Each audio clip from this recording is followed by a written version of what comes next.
All right, guys, so I've got the first ever CyberTruck that I'm wrapping in the shop right now. The first one in the upper northeast.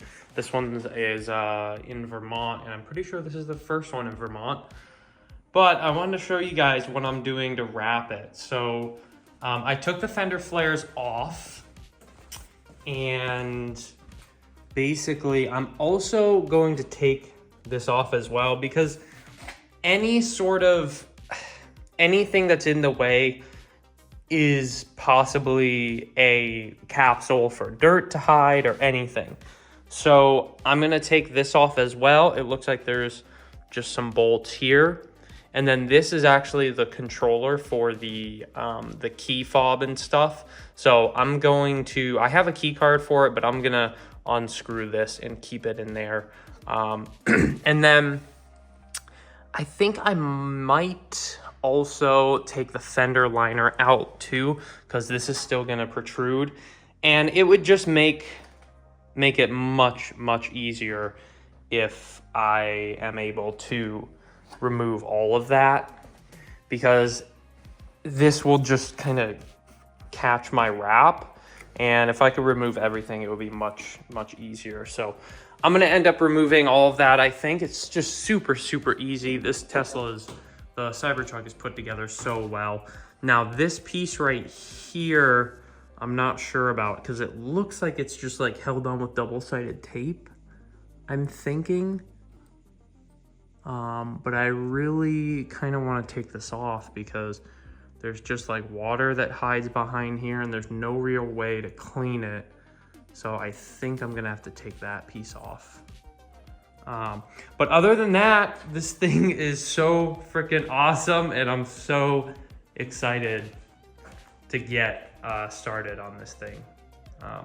But there's really such minimal to remove. Like, I've got the fender flares, and I've got the mirrors, and this little trim here, which should be super easy. And that's like about it. There's really not much to it at all. So I'll keep you guys updated on the whole process. But so far, this is what it's looking like. So even if all of that's off, I still have to take this off. So I'll see how difficult that is, but most likely it should be pretty easy. So I'm gonna put it into high suspension, because I'm gonna try to see if I can get to all the fender clips without actually like taking the wheel off or anything, because I would like to avoid taking the wheel off. It's just amazing how high it goes.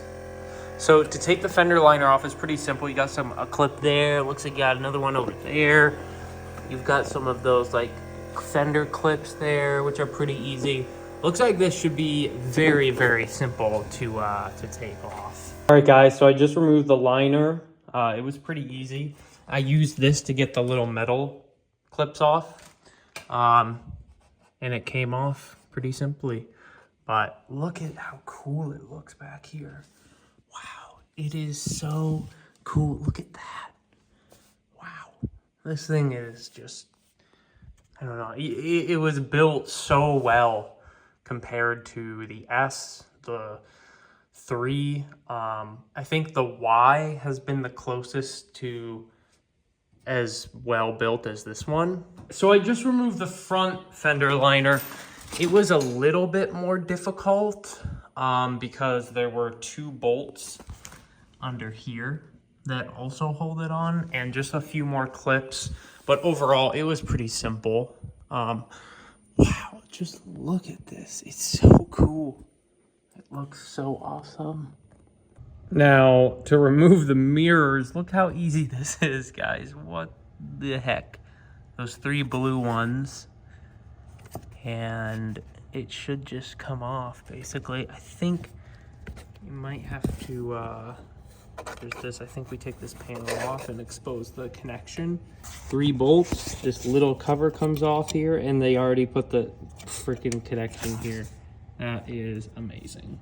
All right, guys, so in order to take off this piece, super duper easy, what I would recommend is taking your fingers and pushing this way. Don't like push and then pull up, because I believe this is still made out of aluminum, so it does bend pretty easily. So I'm gonna pull this way, and I'm gonna do that to the rest of it.